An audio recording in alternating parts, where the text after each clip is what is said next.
What's up, people? Hey, you know who it is. It's your boy, Madjef, better known as Jeff Taylor. Welcome to the show. It's the Madjef Music Show. It's Tuesday, the 15th. I'm so glad you could be here. I love getting with y'all folks, man, and doing this show. It's a great time for me, and it's a great time to connect with some of my old friends. So, welcome to the show. Welcome to the show. Well, my guest today is somebody you may not know. He's not a household name by any stretch of the imagination, but that is no, that's saying nothing. The guy's touched so many projects and so many things. He's one of those guys. He's a heavy hitter out in Minneapolis. Mr. Ben Obi. We're gonna bring him in very shortly. But first, I wanted to get into a bit of news. Say news. What? I always got some news.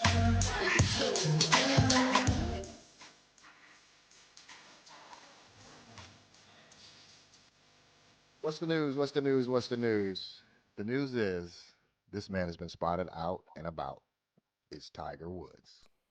Tiger Woods has been spotted out and about, on crutches, moving, and walking. I think you know what that means then. That means that pretty soon, he gonna be winning championships again. He's walking. The man is walking. All he's gotta do is be able to walk. And he's gonna be winning championships again. I love that. Don't you love that? The resilient Mr. Tiger Woods is back. But hey, that's not saying anything, because my next guest is also a pretty resilient guy too. All right? And I'm gonna bring him into the set right now because he's endured many, many years working in Minneapolis as an independent producer without the support of a major label or anybody believing really that he can make his thing, his brand, kick and go and stay. But he did. And he's been very successful. That's Mr. Ben Obi. Anyway, I know you're checking out my hat. You know, where I come from, like I said before, not to have a hat game is the real shame. Feel me? Anyway, enough about me. Let's get to my guest. It's none other than the original bad man, Mr. Ben Obi. Ladies and gentlemen, welcome Ben Obi to the show. Hey, how you doing? How you doing? I love your intro, Jeff. It's fantastic. Well, thank you very much, sir. We definitely work on that intro. Let me flick my hat back up so I can see what's going on. We work on the things because we want it to be good for you and for the people that are coming on the show, man. We want it to be crazy dope. So how you doing, brother? I'm great, man. I'm great. And the weather out here in Minneapolis is fantastic. So I'm having a great day today. Most of my days are great. That's a wonderful thing. And I'm in Florida, and it's been raining for 3 days. So I mentioned earlier the weather is a little on the rainy side, but it's still Florida. It's still wonderful. I managed to get a little dip in the pool today, so it ain't all bad. It ain't all bad. Yeah. So Ben, welcome to the show, man. Yeah. Thank you for inviting me, man. I literally haven't seen you in about 15 years. I was just gonna say that. I think it's been about 15. I think you're right. I think it's been probably about more than that, but I think since we had a real good talk, it's been about 20. But I know, right? About 12 since we saw each other and stuff again. Yeah. But I actually remember us having a lunch or dinner or something with another guy named Jeff at a restaurant in Minneapolis. Do you remember that? Yes, that's right. I did a video for Jeff. I don't know what we were talking about. I shot a music video for Jeff Durant. You did? Okay. Yes. And I don't know. I remember that now. I know you were a part of that, involved in that somehow. What was I doing then? I have no idea. We ended up shooting at the lounge downtown. It was a young singer named Yohani from Miami. She had a single at the bar, and we shot a music video down there. Okay. I did that song. Yeah. It was a cool little time. It was a good time. And everything. But how do we know each other, Ben? Because man, let me hold on. Let me just rewind it. Let me take this way back. Because we go way back. Because I moved to Minneapolis in 89 or so, 89, 90. And when I got there, the city pages, you could pop open the newspaper and it'll tell you what was what and who was where. And of course, if you're a musician guy like I was, I ride with a guitar on my shoulder. I'm looking for studios, musicians, jam sessions, guys I can hook up with. My goal is simple when I get there. I'm there to work with Jam and Lewis. I mean, that's why I'm really there. But until that happens, I gotta keep my wheels spinning. And I looked down at City Pages list, And there was Ben Obi and Dr. Pele. What was your partner's name? Kazir. And there you guys were. And I remember coming to your studio, marched on over there. I did one of these. I walked in there and I said, look, I said, hey man, you need me. I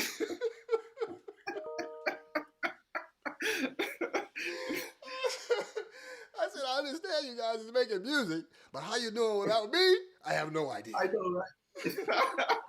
No, I mean, I met you guys. I came in and talked to you guys about potentially doing some partnership and some co-production with you guys, and you guys had it all figured out already. And I was just a little chicken on the ground, clucking, trying to get in where I could fit in. You know what I mean? But that was our initial meeting, though. You remember that? I do remember being in some basement studio somewhere in not Minneapolis.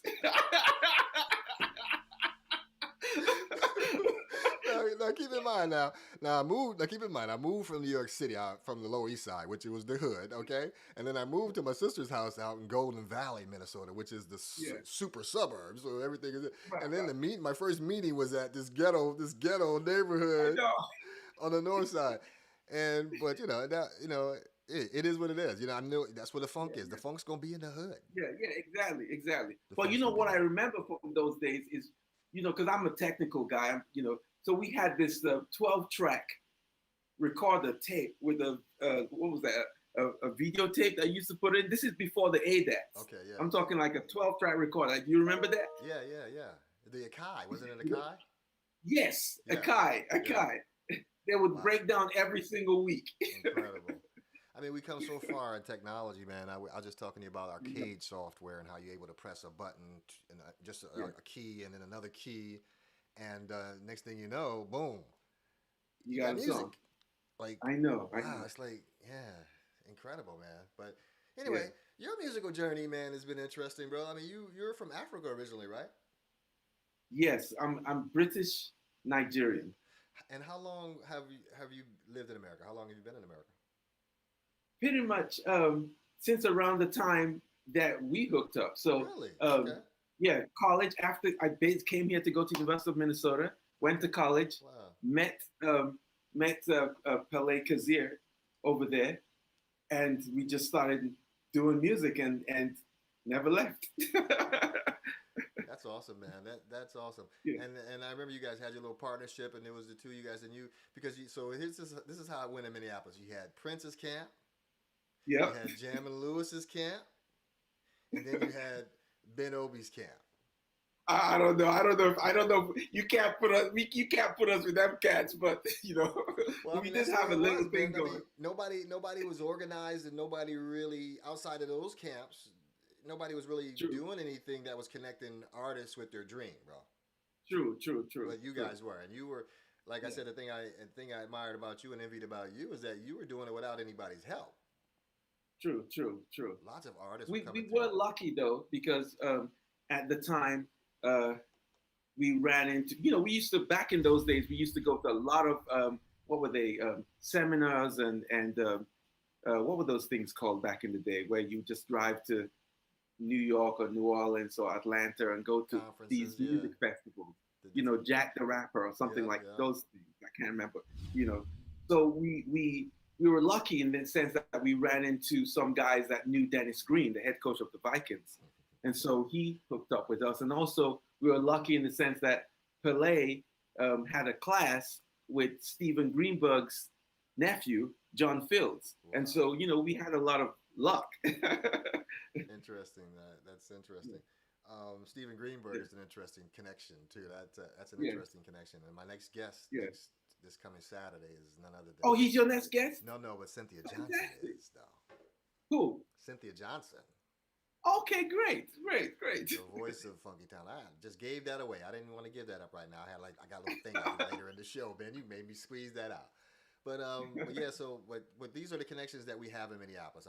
People don't know these names per se. People don't know my name. Don't know who I am. Don't know who you are, Ben. But behind the scenes, bro, some of the artists that you've worked with include Tamatha. Yeah. Right. Yes. you worked on Ashley DeBose's projects as well, Yes. and you're in a Yes. partnership with Ashley too in some sense. I know because I've seen some things where it says in association with Ashley DeBose Entertainment, et cetera, et cetera. So I know you guys have been kind of working together. Yeah, we're friends, so we work together on different things.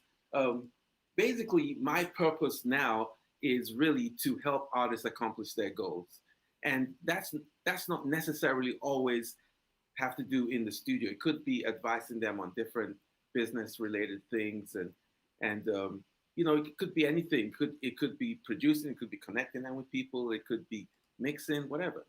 So that's what I spend a lot of my time doing. Well, you've been very successful at it too, man. I mean, a lot of artists have crossed your path. Savannah Street Music Yeah. has been synonymous with independent Minneapolis-based production, recording, Absolutely. mixing, mastering, artist management. I Yeah. see you doing shows out there and Yeah. everything. Yeah. We everything music related. And this is you. How big is your team now? I guess is what I'm wondering, Ben. Are you doing this still by I yourself? have a loose it's a loose team. So everybody is independent. Everybody's independent and we just call on each other when we need things from each other. I got you. So I see you got you keep an interesting collected group of people that you're always around and doing projects with, and Yeah. you know, and that's an interesting thing. We know a lot of the same people, man. There's Mr. Pete Rose from Yes, EMA. absolutely. Absolutely. I know you've done some things with Pete, and you guys are good friends. So what's Yes. what's cooking currently with you and your projects in Minneapolis? You still? I'm assuming you're still based in Minneapolis. Yeah. Yes, Okay. I am. I'm in the Minneapolis area. Good. Man, to be honest with you, um, I independence is my thing, but the purpose is really to help artists accomplish their goals. So to that effect, really, I'm working on every single day. I'm working on different things. Probably probably every month there's a record coming out that has my touch on it, whether it be mixing, producing, um, mastering, or guidance in some way. You know, you're talking about Pete Rose. I actually just was inboxing with him a few minutes ago. We have a video premiere that's coming out on Friday. I know Ashley has a show on Saturday. Um, an artist African artist I work with that's in the Congo had a release like maybe last week. So every single week there's a different project and a different aspect of something I'm working on that's hitting the market in different markets. So what's your involvement with these projects, Ben? I mean, what are you doing on these projects? You're writing, you're playing, you're doing everything pretty much. Yeah, pretty much different things. Sometimes I'm mixing, sometimes I'm writing, sometimes I'm pretty much producing, playing, and actually constructing the whole thing, bringing the different elements together. Sometimes I'm helping in the promotion. You know, Sometimes it's guidance. Sometimes I'm connecting two people that don't know each other to them together, so that they can come together and make things happen for each other. So it's essentially everything that has to do with making an artist successful or more successful than they are in the music business independently. And what drives you to do this, Ben? I mean, what drives you to still be? First of all, you don't look a day older than you did when I first met you, which is odd. But secondly, what what inspires you to keep doing this, Ben? I mean, to be honest with you, when you love what you do and do what you love, it doesn't feel like, I know that sounds like cliche, but it really doesn't feel like I'm working. There are some projects that are work, but a lot of the time I'm actually enjoying myself and doing what I love to do. And and that you have to attach business to that too. And Right. consistency, delivering quality product. So once you do all those basic things and you get to do what you love to do, then it's actually not that difficult. It's not it's not So that difficult. you spend a lot of time in the studio, man. I know you're always in the Man, studio with lots of artists, and I basically helped her produce her initial US debut, helped her with her imaging, and stage performance, introduce her to different people that could help her along the way. Yeah, That's awesome. So yeah, Ben, come on, man. You, as an independent, you have to know so yeah. much about the business by now. For as long as you've been doing this, you have to know all of the I, loopholes. You have to know every trap. I'd imagine you don't. You're winning now, Ben. I would imagine you're winning because we know that eventually that paper trail of songwriting credits and production credits eventually leads up to a ramp that hopefully walks up a mountain. We know that to the cash. hopefully. Hopefully. We're post COVID, so I'm I I'm know. talking to a musician about making money. This is after COVID, so we can talk about this, Ben. I It's know. okay. I know. It's I know. okay. I know. During COVID, I guess the trick, if you want to call it a trick, is just to make sure that you have several, uh, I guess, streams of income. Right. You know, just have to have several streams of income. I just happen to be lucky and favored that all my streams of income are related to entertainment and music. Right. You know, so during the COVID period, a lot of I got more into licensing. So just licensing for different. I actually have two major businesses. One is with the independent artists, and then another business is with the actual companies that license major companies that license my music. That's what's So they're up. kind of two separate businesses. That's what's up. Licensing is where it's at, man. I mean, that's how you build Yeah, that ramp to the treehouse that yeah, leads to the mountain. You know all about that, man. So, yeah, but you got to respect that because there's a lot of red tape that goes along with being in that business, especially when you're dealing with artists who are coming to your door, yeah. trusting you and sitting down with you, all the while completely skeptical and doubtful. I know. Well, that's I think that's on the artist side. That's the challenge, is because most young artists, and they say when I say young, I mean young, not necessarily in age, but in experience. They're very skeptical, um, and and so you just have to find a way to build trust. And it's not always you don't always achieve that, but with the ones you do, and sometimes you don't even know you're achieving trust until maybe 2 years later when they realize that, hey, what this guy said was actually right. It's kind of like, hey Ben, kind of like your children. Yeah, I guess. kind of like your kids. Do you have any children? Do you have any kids, Ben? Do you have any children of What your was own? that? Do you have any children of your own? No, not of my own. Oh, okay, good. Okay. I was curious. Well, you wouldn't know, but yeah, your children. They go, oh yeah, Dad said that. I Yeah, know, right? yeah, yeah. I've been saying that. But hey, man. So when you see this image right here, man, this is the Yeah, Minneapolis St. Paul. This is your stumping ground, man. yeah, So yeah. many artists. Yeah, well, it's definitely where I'm based at. I think I have clients all over the world, but Right. I'm definitely based here. This is where I'm comfortable. This is where I sleep. And you're just off. I know you got some jet lag. You're just off a plane. So where were you working on? Where you at in the world? Man, I was actually, the whole COVID thing, I was stuck in the house for over a year. So I started getting claustrophobic, man. So I had to like rejuvenate myself. Right. So I went back to the motherland, you know, Nice. straight back to the motherland, Nigeria, Lagos, Oh, you dude. know, Legos. and I made a few stops along the way, but ultimately I was going to Nigeria. I Yeah. produced a Kush album out of Legos. You know the group Kush from Legos? No, I don't, but I was reading about that. I was reading about that. Yeah, I did a Lego. Yeah. They were, listen, man, these people were straight out of the jungle, basically, from Lagos. I mean, but Have you and been to Lagos?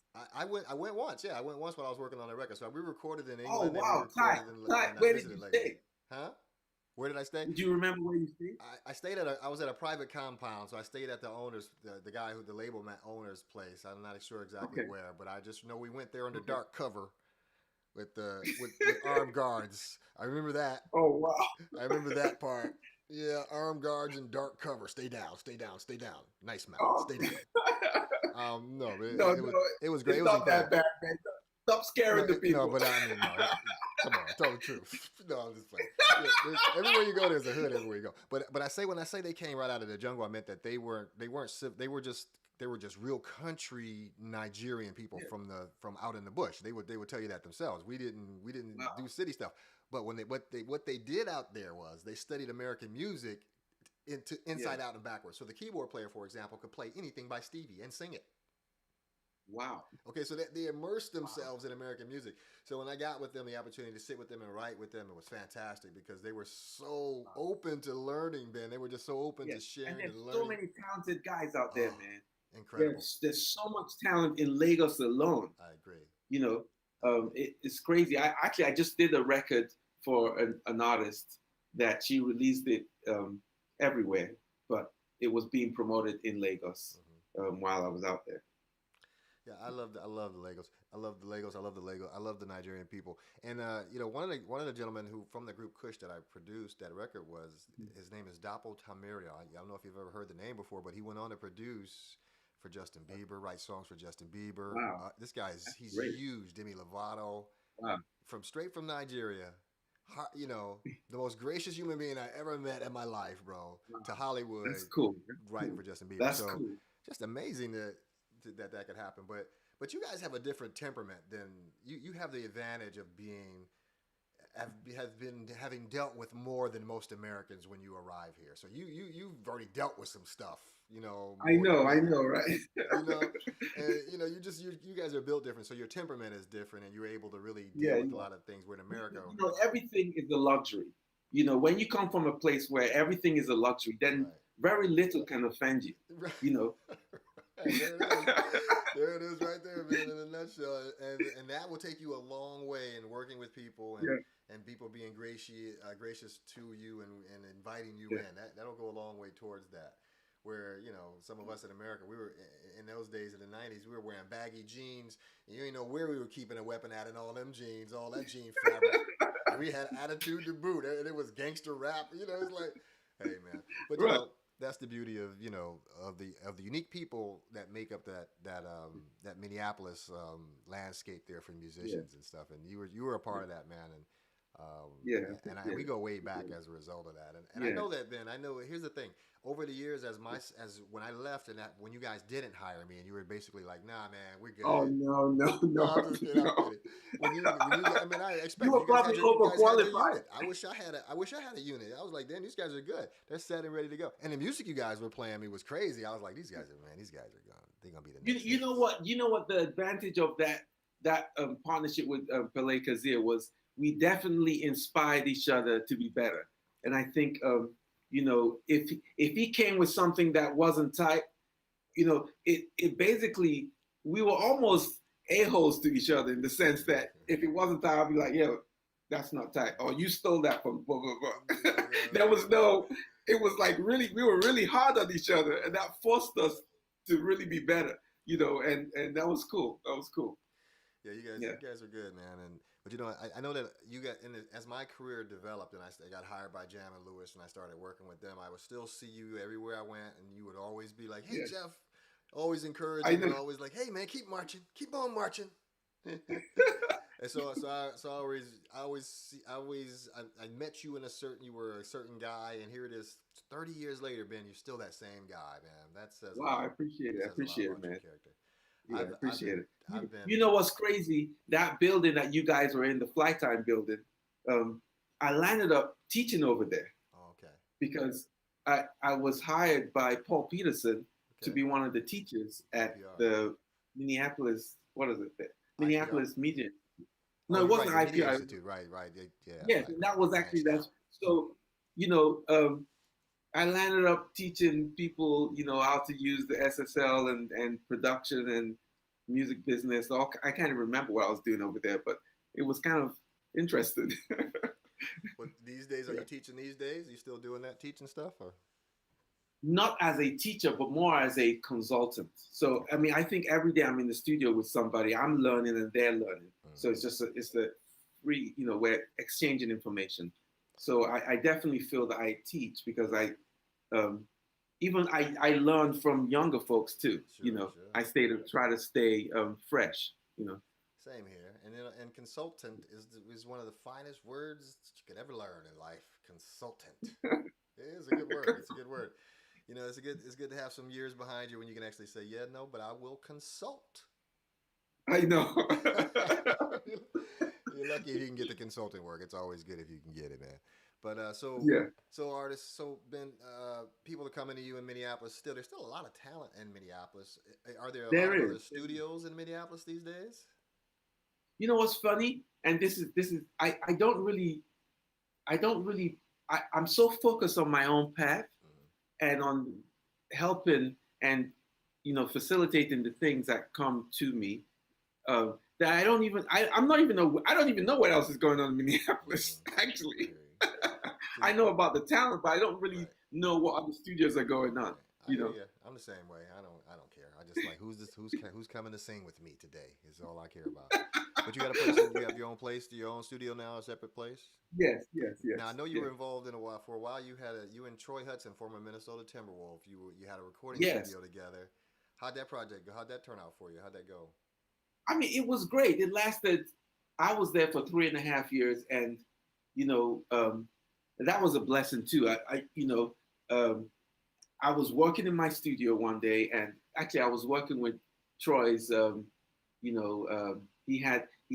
lady he was in a relationship with at the time was a rapper, so I was working with her, and she invited him to the studio. I didn't know who he was, and he came to the studio, and I made some beats for him. We started working together, and then somehow evolved into us building a studio together in Brooklyn Center. Right. And so that was a great experience for me. I worked with a lot of people.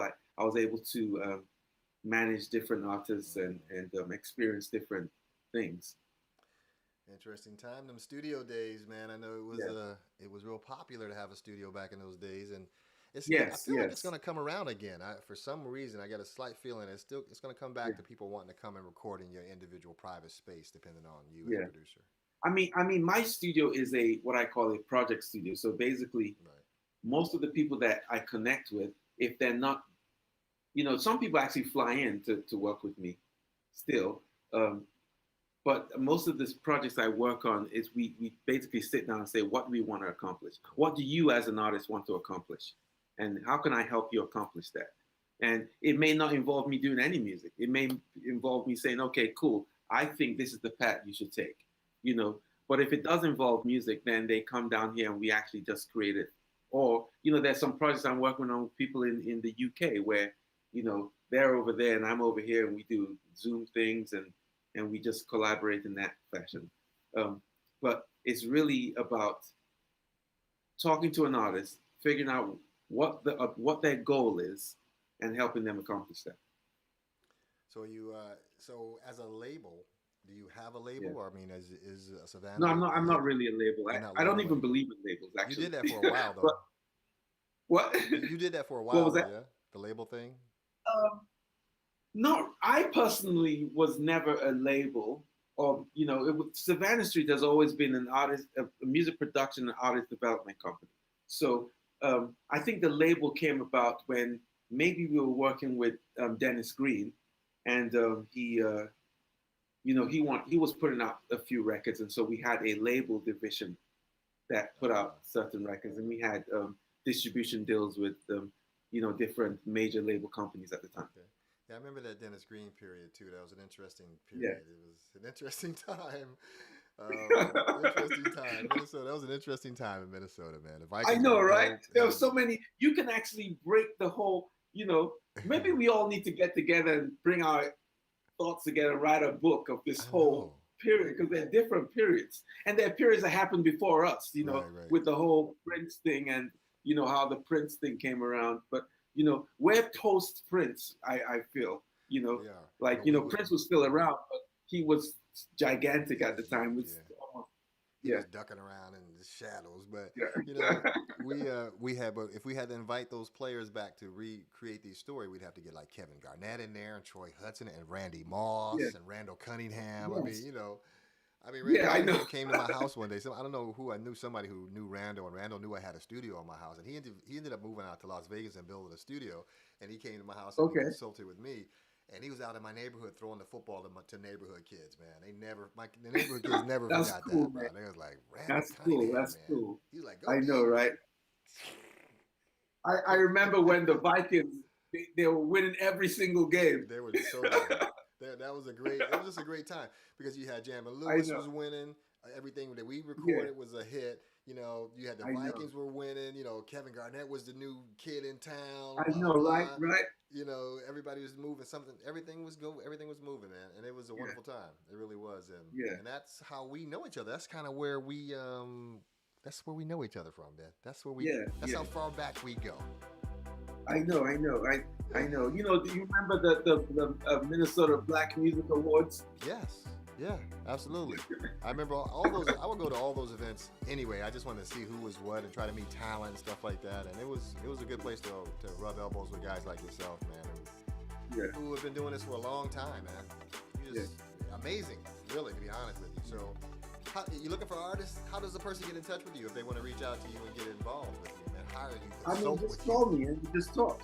We just talk. You know, I mean, basically, it's about chemistry and being able to actually help somebody accomplish their goal, whatever their goal is. Their goal could be, you know, I don't know what their goal is. It could be anything. Right. Just call me and we'll find out. That's Ben Obi at Savannah Street Music. Ben, thank you so much, man, for coming on this show, man. Thank you. I appreciate you. Well, I really do. Yeah. I really do, man. It's good catching up with you. Yeah. You too. Great. That was Ben Obi, everybody. Ladies and gentlemen, we wish Ben nothing but the best because he's a great guy, man. And I appreciate Ben taking the opportunity. When I said, Ben, can you pull up on me? And he was like, what do you mean? I was like, pull up on me.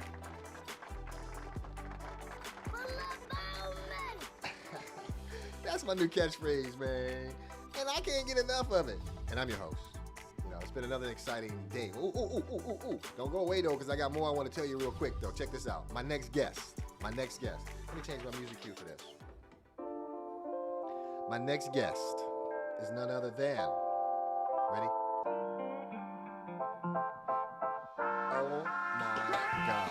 You heard that song, Funky Town? Yeah, gonna take me down to Funky Town. That ain't how it go, but that word Funky Town is in it.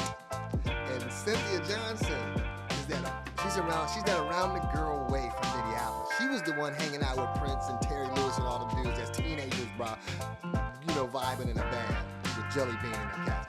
She was the only female that I know about anyway that was involved with. And she's gonna be on the show talking about Funky Town and the success of that record and everything that's going on with her and her life.